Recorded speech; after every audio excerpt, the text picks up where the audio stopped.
Hola, buenas tardes. En primer lugar, quisiera agradecer a la doctora Irene Montoya y al doctor José Miguel González, los directores de este curso, por haberme invitado a participar de él y a todos los eh, participantes que se están conectando. El objetivo de la presentación es desarrollar los conceptos más relevantes en la ecocardiografía funcional y sus aplicaciones en neonatología. Para ello, vamos a tocar algunos temas generales del uso de la ecografía point of care en neonatología. Hablaremos de ecocardiografía funcional, algunos conceptos básicos de uso de la ecografía, sus aplicaciones clínicas y los programas de acreditación que tenemos disponibles hasta este momento.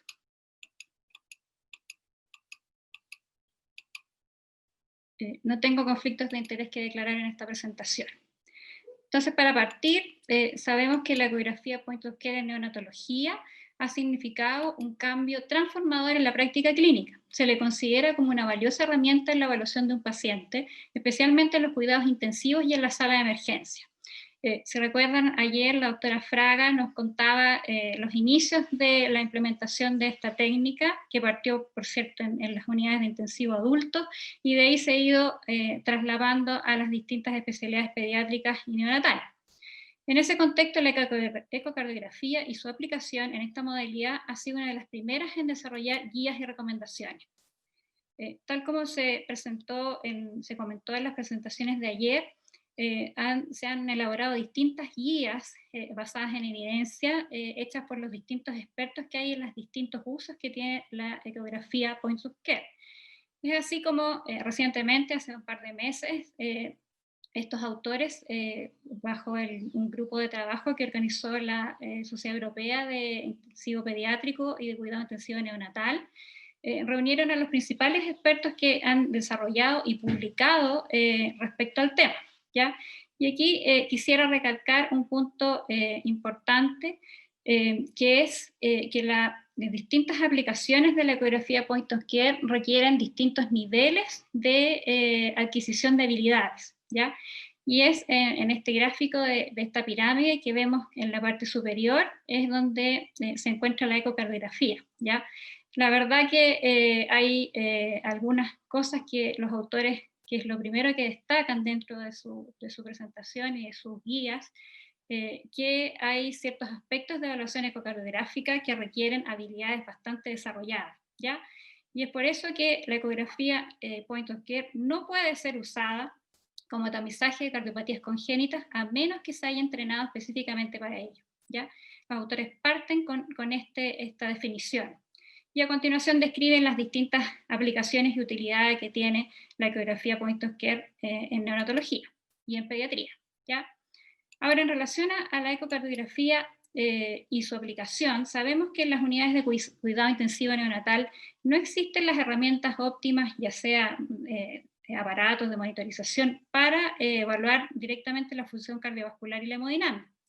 En la mayoría de las unidades de cuidado intensivo neonatal es posible claramente medir con los monitores multiparámetros que disponemos, presión arterial invasiva idealmente, frecuencia cardíaca, saturación pulsátil, que son los datos más importantes que nos arrojan los multiparámetros.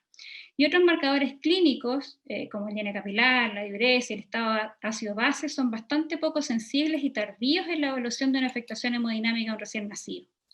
De esto entonces emerge el concepto de ecocardiografía funcional, ¿ya? Que ya hace algunos años estos autores australianos fueron los primeros que desarrollaron este concepto. Y ellos lo definieron como el uso del ultrasonido en las unidades de cuidado intensivo neonatal para describir longitudinalmente la función miocárdica, el flujo sanguíneo sistémico y pulmonar, la existencia de shunt tanto intra como extracardíacos y la perfusión tisular. Es así entonces como la ecografía Doppler nos permite medir en forma no invasiva un amplio rango de parámetros hemodinámicos, aparte de todos los parámetros estructurales que nos es capaz de entregar. Por tanto, sabemos que este examen se realiza en tiempo real, es decir, al lado de la incubadora o la cuna del paciente. La podemos hacer seriada, es decir, la podemos repetir varias veces. Se realiza en el punto de atención del paciente, no es el paciente el que tenga que ser trasladado a otra sala de ecografía. y por cierto nos va a permitir tomar conductas individualizadas y valorar el resultado de ellas. Para esto vamos a describir algunos conceptos básicos de ecografía. Por cierto que debemos contar en nuestras unidades de, ojalá, equipos portátiles o portables. Esto significa que sean fácilmente desplazables hacia la incubadora o la cuna del paciente. Deben ser actualizados y, por cierto, con aplicaciones neonatales, ¿ya?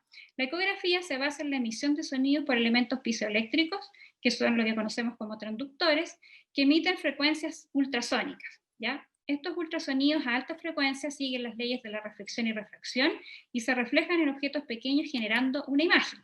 El transductor entonces es capaz de recibir las ondas de ultrasonido al atravesar las distintas estructuras y luego realiza una integración de la información. En neonatología se recomienda para ecocardiografía disponer de transductores de tipo sectorial, que ahí tenemos en la imagen un ejemplo de ellos, de alta frecuencia, idealmente entre 6 y 12 Hz. Ahora, las distintas técnicas que nos permite evaluar la ecocardiografía, dentro de ellas la primera y la más antigua es lo que se conoce como el modo M, ¿ya? En el modo M se transmiten y se reciben los ultrasonidos en una sola línea, es decir, se genera un corte unidimensional del corazón. Es como si tuviéramos una especie de una naranja o alguna fruta que la cortamos a través, y esa es la imagen que nosotros vemos. Es una imagen que se representa en un gráfico de distancia versus tiempo, nos da una imagen anatómica, pero sí es muy útil para medir tamaño de cavidades cardíacas, espesores, diámetros y función ventricular sistólica por derivación. En las imágenes vemos dos cortes, uno en modo M a nivel de la aurícula izquierda y la aorta, que podemos ver la relación que existe entre el tamaño de la aorta en relación a la aurícula izquierda, y si el cursor lo desplazamos hacia el ventrículo izquierdo, podemos obtener las mediciones del ventrículo izquierdo tanto en sístole y en diástole, que nos van a poder permitir calcular la función ventricular. La siguiente técnica desarrollada es lo que conocemos clásicamente como el modo 2D, que nos permite entregar una imagen en tiempo real y que va a identificar las estructuras anatómicas del corazón, ¿ya? Esto también nos va a permitir estudiar la presencia de líquido, ya sea en la pleura o que rodea el pericardio, y también nos va a permitir estudiar los vasos arteriales y venosos. La técnica ecodoppler lo que nos va a permitir es medir la velocidad de la sangre que pasa en el corazón y en los grandes vasos. Esta es capaz de identificar la dirección de los fluidos, su velocidad, su turbulencia, y es capaz de convertirla en gradiente de presión, ¿ya? Por lo tanto, también va a tener utilidad en el cálculo del gasto cardíaco y la función ventricular sistólica y diastólica. En la imagen vemos el tracto de salida al ventrículo izquierdo, donde podemos medir la velocidad de la sangre que pasa a través del tracto de salida del ventrículo izquierdo, relacionarla con el diámetro, lo que nos va a permitir el cálculo del gasto cardíaco. El Doppler se puede utilizar de dos maneras, ya sea de manera continua o pulsada, ¿ya? ¿Qué significa el Doppler continuo? El Doppler continuo permite que el transductor sea capaz de captar todos los elementos que pasan por esa columna de sangre, tanto dispersores como reflectores, y nos va a permitir detectar flujos de alta velocidad, ¿ya? En el caso del ejemplo vemos una imagen 4 cámaras en el cual se colocó el cursor sobre la regurgitación tricuspidia. Eso nos permite medir la velocidad de la sangre que pasa a través de la aurícula derecha al ventrículo derecho, y es capaz de transformarlo el software en un gradiente de presión, ¿ya? Esto es muy útil para determinar la gradiente de presión del ventrículo derecho. Y la otra modalidad es el Doppler pulsado. En este caso, lo que mide es donde colocamos el cursor, en ese punto mide la velocidad de la sangre, ¿ya? Este no permite medir flujos de alta velocidad y en general se utiliza para medir velocidades de las válvulas auriculoventriculares o sinusoidales. También se expresa en una curva de metros por segundo y por convención se cataloga de positiva si se acerca al transductor y de negativa si se aleja. El Doppler color también, que es otra técnica que se utiliza, es una técnica cualitativa que permite identificar los puntos de máxima turbulencia o si existe la presencia de Chant de una cavidad a otra, ¿ya?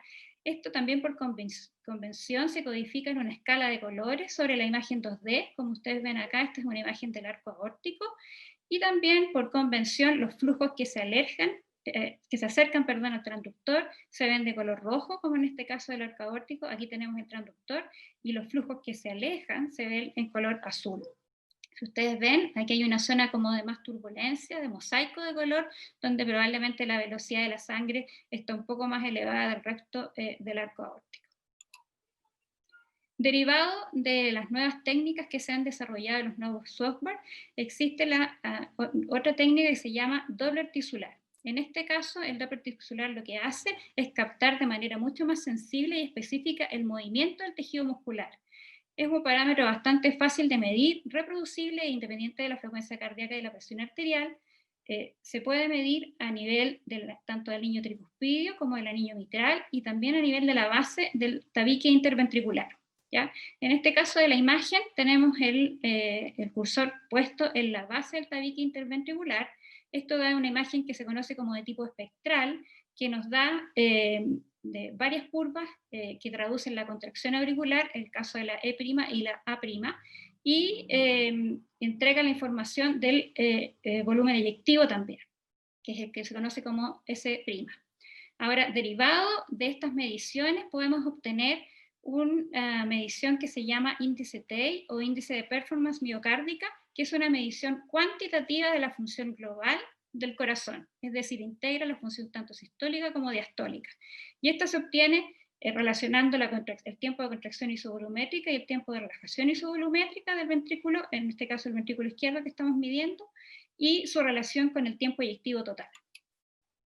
Ahora, para realizar la ecocardiografía debemos seguir siempre un esquema previamente establecido y que está estandarizado también para su uso en la obtención de las distintas imágenes que vamos a tener. Esto es lo que se conoce como ventanas acústicas, es decir, dónde vamos a colocar el transductor en la pared del tórax y qué es lo que vamos a encontrar en esas distintas ventanas. ¿Ya?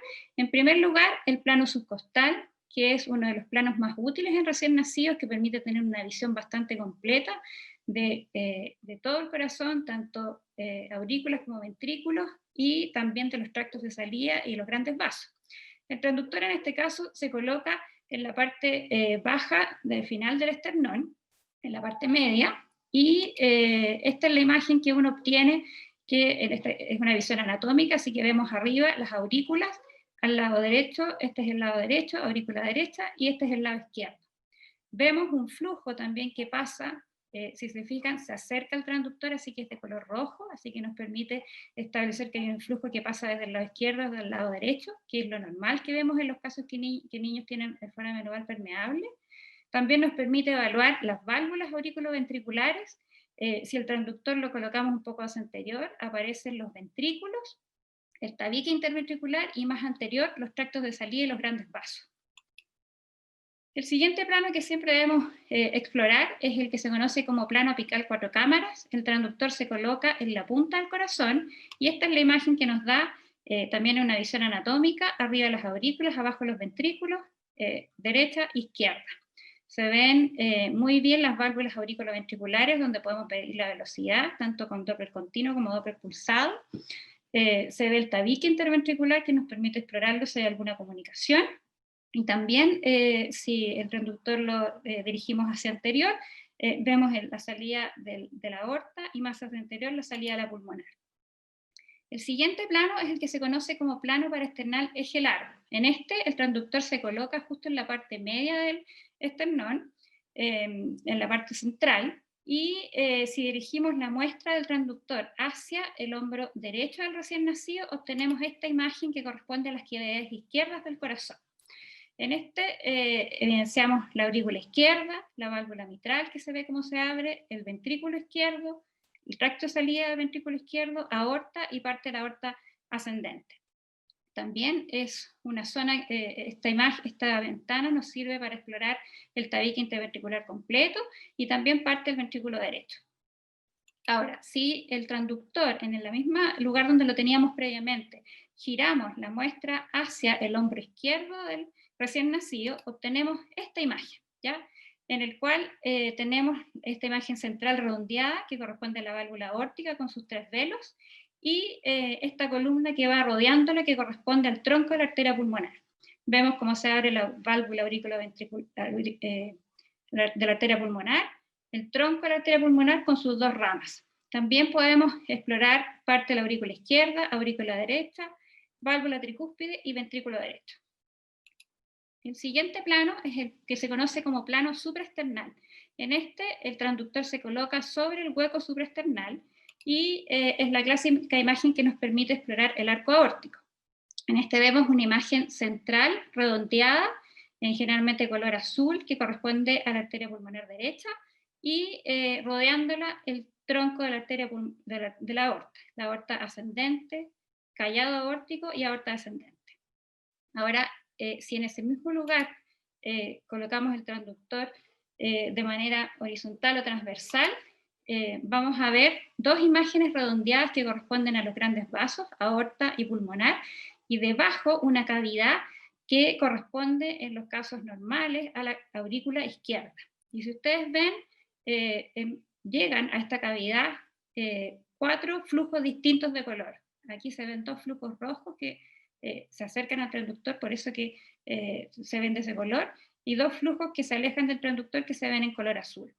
Estas corresponden a las 4 venas pulmonares que drenan normalmente la aurícula izquierda. Ahora, en relación a las aplicaciones clínicas que tiene y que la extensa literatura que hay al respecto ha demostrado, se ha visto su aplicación en la transición que tienen los recién nacidos prematuros de muy bajo peso de nacimiento. También se ha demostrado su utilidad en aquellos recién nacidos que están cursando con algún grado de inestabilidad hemodinámica, en la valoración del ducto arterioso persistente y su significancia hemodinámica, y también en aquellos recién nacidos que están cursando con un cuadro de hipertensión pulmonar persistente. Ahora, como les decía, hay mucha literatura que avala el uso de la ecocardiografía. No nos vamos a encontrar, eso sí, con grandes estudios clínicos controlados, ya que como es una técnica diagnóstica que se utiliza es difícil hacerla, pero sí hay grandes series y sobre todo desarrollados por los especialistas que hay en el mundo respecto al tema. Y les quiero comentar algunos de esos trabajos publicados. El año 2015, estos autores publicaron, este es un estudio prospectivo de una cohorte, en el cual lo que ellos buscaban era ver si había alguna asociación entre la realización de la ecocardiografía funcional precoz en este grupo de recién nacidos, si esto tenía una relación con la mortalidad intrahospitalaria de este grupo de recién nacidos prematuros. Y ellos lo que hicieron fue, lo catalogaron al grupo expuesto como aquellos recién nacidos en los cuales se les hizo una ecocardio funcional antes de los 3 días de vida, en los cuales activamente buscaron la presencia de un ducto de significancia hemodinámica, versus un grupo control en el cual la ecocardio se realizó solo en caso de que tuvieran sintomatología que lo sugiriera. Y lo que los autores demostraron es que el grupo de estudio expuesto presentó una mayor sobrevida, que lo podemos ver acá en la curva, y una menor incidencia de hemorragia pulmonar, que sabemos que es una de las complicaciones más severas de los ductos hemodinámicamente significativos. Ahora, en este otro estudio, en otro escenario clínico, que es en aquellos recién nacidos que han sufrido un evento hipóxico isquémico, estos autores lo que hicieron fue ver si había alguna asociación entre la alteración de la función del ventrículo derecho con un resultado adverso neurológico, ¿ya? Este fue un estudio prospectivo que se hizo en recién nacidos que estaban en hipotermia terapéutica, a los cuales se les hizo un ecocardio funcional a las 24 horas, a las 72 horas antes del periodo de recalentamiento y a las 96 horas posteriores a este periodo, ¿ya? También complementaron la información con monitorización de la hemodinamia cerebral con NIRS y con Doppler de la arteria cerebral media. Lo que hicieron ellos fue medir como valoración de función de ventrículo derecho, el TAPSE y el FAC, y ellos encontraron que en la primera ecocardiografía realizada a las 24 horas, aquellos recién nacidos que tenían alterados estos parámetros se asociaban a un peor resultado neurológico, que lo vemos acá, que esto fue estadísticamente significativo. Por tanto, los autores concluyeron que la ecocardio funcional sí tiene un valor diagnóstico y de pronóstico en este grupo. En este otro estudio, publicado el año 2018, incorpora un concepto cada vez más en boga y de aplicación en los estudios que se hacen y que se publican de hemodinamia y su manejo en recién nacido. Este fue un estudio retrospectivo que incluyó prematuros estables y en un pequeño grupo, sí, fueron muy poquitos, que estaban evidenciaron un compromiso hemodinámico. Estos autores lo que hicieron fue aplicar un protocolo piloto de manejo en el cual integraban los hallazgos de la ecocardio funcional junto con la medición de saturación regional de oxígeno a través de la técnica de NIRS. Los autores lo que hicieron fue correlacionar los hallazgos tanto de saturación pulsátil como saturación regional, cerebral, mesentérica y renal, con los hallazgos de la ecocardiografía a través de la obtención de mediciones de fracción de extracción de oxígeno tisular y de entrega y de consumo de oxígeno. Lo que demostraron estos autores es que la ecografía es capaz de entregar información de los mecanismos fisiopatológicos del compromiso cardiovascular, que la técnica NIRS predice y es bastante precoz en encontrar alteraciones en la entrega de oxígeno a los tejidos antes del metabolismo anaeróbico y falla del órgano blanco, que es la parte final, lo cual la integración de esta información va a mejorar la precisión diagnóstico y optimizar la entrega de oxígeno individualizando el cuidado y los tratamientos empleados. A continuación quisiera mostrarles una experiencia realizada en mi hospital, en el cual nosotros en el periodo de 2014 y 2015, todos los residentes de neonatología fueron entrenados en ecocardiografía funcional. Así que quisimos comparar específicamente la aplicación de ecocardiografía en un grupo muy específico de recién nacidos, en aquellos más pequeños, menores de 28 semanas y o menores de 1000 gramos. ¿Ya? Y comparamos dos periodos, el periodo 1, que fue previo a la capacitación en ecocardiografía funcional, el 2012 y el 2013, y los comparamos con el periodo posterior entre el 2016 y el 2017. Ustedes ven claramente que es lo esperable, que es lo que pasa en todos los estudios que se han publicado, la cantidad de ecocardiografías realizadas en el periodo 2 es estadísticamente significativa mayor, aunque el grupo de recién nacidos prematuros de miligramos fue algo menor que en el periodo 1. ¿Ya? Ahora, si vemos específicamente a cuáles de estos recién nacidos se les realizó una ecografía en algún momento de su evolución, en el periodo 1, que contábamos con 2 neonatólogas entrenadas en ecocardiografía funcional solamente, se le hizo aproximadamente al 84% de los recién nacidos menores de 1 kilo, se les pudo hacer una ecocardiografía durante su evolución, versus en el segundo periodo, que evidentemente casi el 100% se le pudo realizar. Ahora, que también es esperable, estadísticamente significativo fue que en el segundo periodo a todos los recién nacidos se les hizo al menos antes de las 48 horas de vida su primera ecocardiografía, y a más de la mitad se les hizo en las primeras 24 horas. Y también lo que es esperable, también estadísticamente significativo, se les hizo en el segundo periodo al menos 3 o incluso hasta más de 4 ecocardiografías a cada recién nacido durante su evolución. ¿Y qué obtuvimos dentro de los diagnósticos clásicos? Aquí quisimos comparar los diagnósticos obtenidos a través de la ecocardio funcional en relación a ductos, a hipertensión pulmonar y disfunción. Lo que es esperable fue estadísticamente significativa que en el segundo periodo encontramos en este grupo de prematuros menores de 1 kilo una mayor incidencia de hipertensión pulmonar y una mucha mayor incidencia de función miocárdica, lo que nos permitió obviamente manejar y tratar estas patologías. En relación a adultos no hubo estadísticas, no hubo diferencia significativa. Ahora, al analizar específicamente la sobrevía en este grupo, total, en todo el grupo estudiado, la sobrevía fue igual, pero si nos vamos específicamente a la sobrevía en el grupo más pequeño de menores de 750 gramos, la sobrevía en el segundo periodo fue estadísticamente mejor. Ahora, entendemos que la sobrevida, evidentemente, de este grupo es multifactorial, pero sí pensamos que la ecocardiografía tuvo un rol en mejorar esta sobrevida en el segundo periodo. Ahora, en relación, y lo decía claramente ayer la doctora Fraga en su presentación, lo que sí es vital contar con programas de acreditación, ¿ya?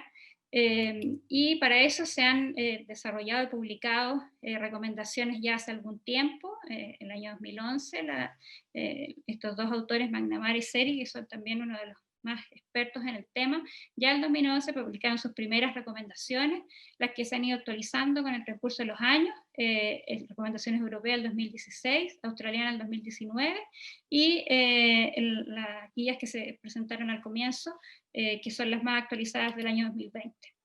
Nosotros en nuestro hospital, en conjunto con la clínica alemana, hemos desarrollado un programa de entrenamiento en el cual tenemos la exigencia mínima de realizar al menos 125 exámenes, que eso se obtienen alrededor de 2 meses de capacitación, que cuenta con los estándares que piden estos sistemas de acreditación. Se inició ya hace algunos años con la doctora Jimena Vascopé, neonatóloga cardiografista que trabajó muchos años en nuestro servicio, que fue pionera en partir en esto en el área neonatal, en conjunto con la doctora Gabriela Enríquez, referente nacional en el tema tanto en ecocardiografía pediátrica, neonatal y fetal. Inicialmente partimos como destinado a entrenar residentes de neonatología del servicio y actualmente somos parte del programa de formación de subespecialistas en neonatología en la Universidad de Chile. A la fecha hemos formado más de 25 médicos neonatólogos en esta área. También se han desarrollado y ya están disponibles algunos modelos en Chile también de cómo hacer estas acreditaciones a través de modelos de simulación, ¿ya? Y estos autores ya publicaron hace 2 años la aplicación de este maniquí para entrenar a sus residentes. Como conclusión final, quisiera decir que la ecografía funcional sin duda se ha convertido en una herramienta más del examen físico y evaluación de nuestros pacientes.